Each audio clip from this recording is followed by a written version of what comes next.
ওয়ারফানা লাকা যিকরাক।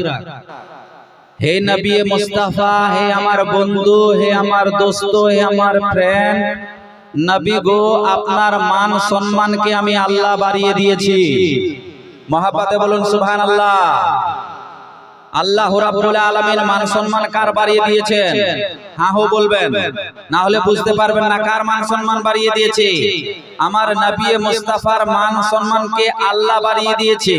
আল্লাহ রাব্বুল আলামিন পবিত্র কালামুল্লাহর মধ্যে বলেন ওয়ারফানা লাকা যিকরাক। হে নবী মুস্তাফা, হে আমার নবী, হে আমার বন্ধু, আমি আপনার মান সম্মানকে আমি আল্লাহ বাড়িয়ে দিয়েছি। কিছু কিছু মানুষ দুনিয়ার বুকে জন্মগ্রহণ করেছে, তারা নবী মুস্তাফার শান, নবী মুস্তাফার মানকে কমাতে চায়। আচ্ছা বলুন তো বাবা, নবী মুস্তাফার মান সম্মানকে আল্লাহ বাড়িয়ে দিয়েছে, পৃথিবীর কোনো মোল্লা কমাতে পারবে? পৃথিবীর কোনো মোল্লা কমাতে পারবে না। কারণ ইজ্জতের মালিক কে? ইজ্জতের মালিক কে? আপনারাও বলুন, ইজ্জতের মালিক, জিল্লতের মালিক কে? আপনাদের মান সম্মানকে যদি আল্লাহ বাড়ায়, পৃথিবীর কোন মোল্লা কমাতে পারবে? কমাতে পারবে না। আরে আমার নবী মুস্তাফার মান সম্মানকে আল্লাহ বাড়িয়ে দিয়েছে, পৃথিবীর কোন মোল্লার ক্ষমতা নেই কমানোর। পৃথিবীর কোন মোল্লার ক্ষমতা নেই আমার নবী মুস্তাফার মান সম্মানকে কমানোর। কিন্তু কিছু কিছু মানুষ চেষ্টা চালাচ্ছে, কিছু কিছু মানুষ চেষ্টা চালাচ্ছে কমানোর, কিন্তু কমাতে পারবে না। কারণ আল্লাহ যার মান সম্মানকে বাড়ায়, পৃথিবীর কোন মোল্লা চেষ্টা চালালেও নবী মুস্তাফার মান সম্মানকে কমাতে পারবে না। জোরে বলো। কারণ যারা আল্লাহ রাব্বুল আলামিন ও আল্লাহর নবীকে ভালোবেসেছে, যারা নবী মুস্তাফাকে ভালোবেসে নিয়েছে, তারা আমার খাজা গরিব নওয়াজ হয়ে গেছে। যারা আমার নবী মুস্তাফাকে ভালোবেসেছে, তারা মাখদুম আশরাফ সিমনানি হয়ে গেছে। যারা আমার নবী মুস্তাফাকে ভালোবেসেছে, তারা আলা হযরত হয়ে গেছে। যারা আমার নবী মুস্তাফাকে ভালোবেসেছে, তারা আপনার গাউস পাক হয়ে গেছে। যারা আমার নবী মুস্তাফাকে ভালোবেসেছে, তারা সিদ্দিকে আকবর হয়ে গেছে। যারা আমার নবী মুস্তাফাকে ভালোবেসেছে, হযরতে আলী হয়ে গেছে। যারা আমার নবী মুস্তাফাকে ভালোবেসেছে, ওমরে ফারুক হয়ে গেছে। যারা আমার নবী মুস্তাফাকে ভালোবেসেছে, আপনার উসমানে গানি হয়ে গেছে। আরে যারা নবীর হয়ে যায়, নবী তাদের হয়ে যায়, তাদের জন্য জান্নাত ওয়াজিব হয়ে যায়। মহাব্বতে বলুন সুবহানাল্লাহ। ওই নবী মুস্তাফার ভালোবাসা আমাদের অন্তরে দরকার আছে কি নাই? বলুন বলুন।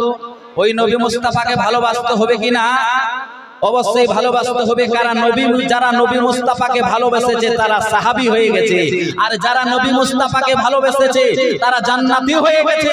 যারা নবী মুস্তাফাকে চিনতে পারেনি, তারা আবু জাহেল হয়ে গেছে, আবু লাহাব হয়ে গেছে, উতবা হয়ে গেছে, আর তাদের ঠিকানা জাহান্নাম।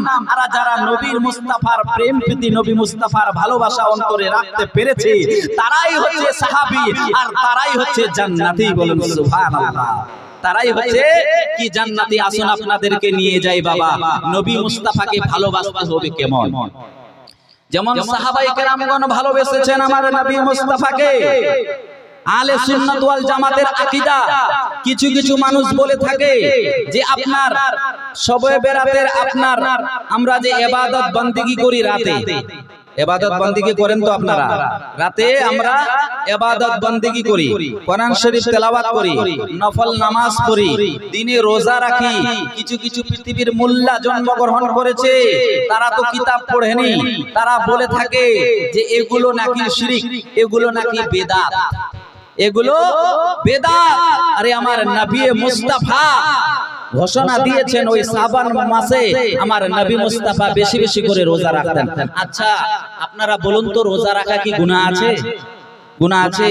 আমরা যে শবে বরাত উপলক্ষে যে আমরা নামাজ পড়ি, ইবাদত বন্দেগী করি, এগুলো কি গুনাহর কাজ? এগুলো কি গুনাহর কাজ? কিছু কিছু মানুষ বলে থাকে যে পীরের মাজারে যাই, আমরা কি পীর পূজারি বলে বলে কিছু কিছু মানুষ বলে থাকে আমরা পীর পূজারি। আরে পীর পূজারি না, কবর জিয়ারত করা আমার নবী মুস্তাফার সুন্নাত। মহব্বতে বলুন সুবহানাল্লাহ। কারণ এখান থেকে আপনি মাকদুম আশরাফ সিমনানির দরবারে যাবেন, আল্লাহর ওলির দরবারে গিয়ে আপনি মাজারে যাবেন তো সওয়াব পাবেন, আপনার খাজা গরিব নওয়াজের দরবারে যাবেন তো সওয়াব পাবেন, আমার মাকদুম আশরাফ সিমনানির দরবারে যাবেন তো সওয়াব পাবেন।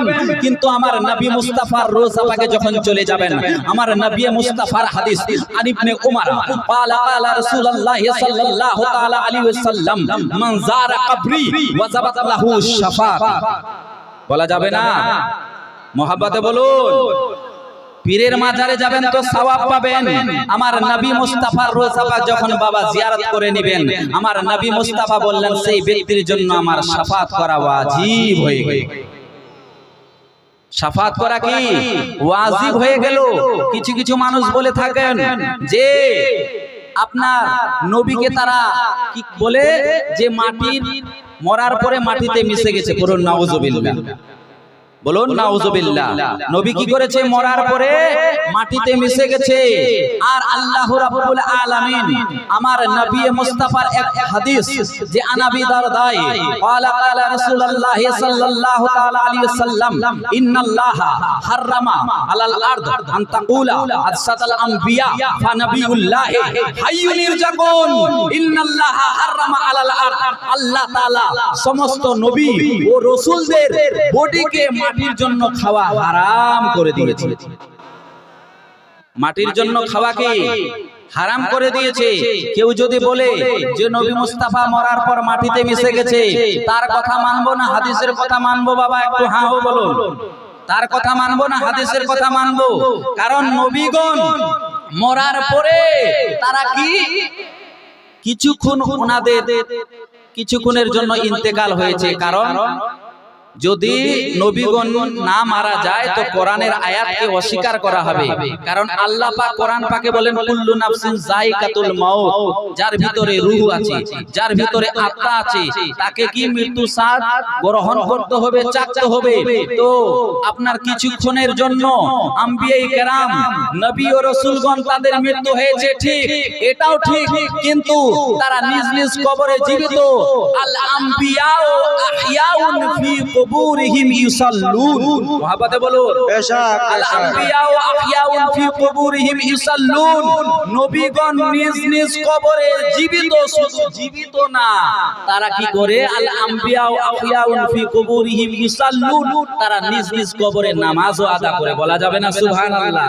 সুবহানাল্লাহ। করে নিজ নিজ কবরে নামাজ পড়ে, রমজান মাসে রোজা রাখে, হজ করে। আবার হাদিসের শরীফের মধ্যে আছে হাইয়ুন ইরজাকুন, তারা রুজি প্রাপ্ত। বলুন সুবহানাল্লাহ, সুবহানাল্লাহ। তাহলে বোঝা গেল নবী আমাদের জিন্দা, আর আমরা জিন্দা নবীর উম্মত। আমরা কি? আমাদের নবী জিন্দা, আমরা জিন্দা নবীর উম্মত। আমাদের আকীদা আহলে সুন্নাত ওয়াল জামাতের আকীদা, আমার নবী মুস্তাফা জিন্দা। আহলে সুন্নাতের আকীদা, আমার নবী মুস্তাফা আল্লাহর নূর দিয়ে সৃষ্টি করা হয়েছে। আহলে সুন্নাত ওয়াল জামাতের আকীদা, আমরা কি করি? দুরূদ পড়ি। আহলে সুন্নাতের আকীদা, আমরা দয়ার নবী মুস্তাফাকে দাঁড়িয়ে দাঁড়িয়ে সালাম জানাই। আহলে সুন্নাতের আকীদা, আমার নবী ইলমে গায়বের সংবাদদাতা নবী। আহলে সুন্নাতের আকীদা, আমার নবী জিন্দা নবী। আহলে সুন্নাত ওয়াল জামাতের আকীদা, আমার নবী সশরীরে জীবিত নবী। আহলে সুন্নাত ওয়াল জামাতের আকীদা, আমার নবী মুস্তাফার নূরে আল্লাহ পাক সারা জগৎকে সৃষ্টি করেছে। সুবহানাল্লাহ, সুবহানাল্লাহ। বুঝা গেল আমার নবী মুস্তাফা জিন্দা। যারা নবী মুস্তাফাকে জিন্দা মনে করে তারাই জান্নাতি, আরে যারা নবী মুস্তাফাকে মুর্দা মনে করে তারা মুর্দা হয়ে গেছে। নবী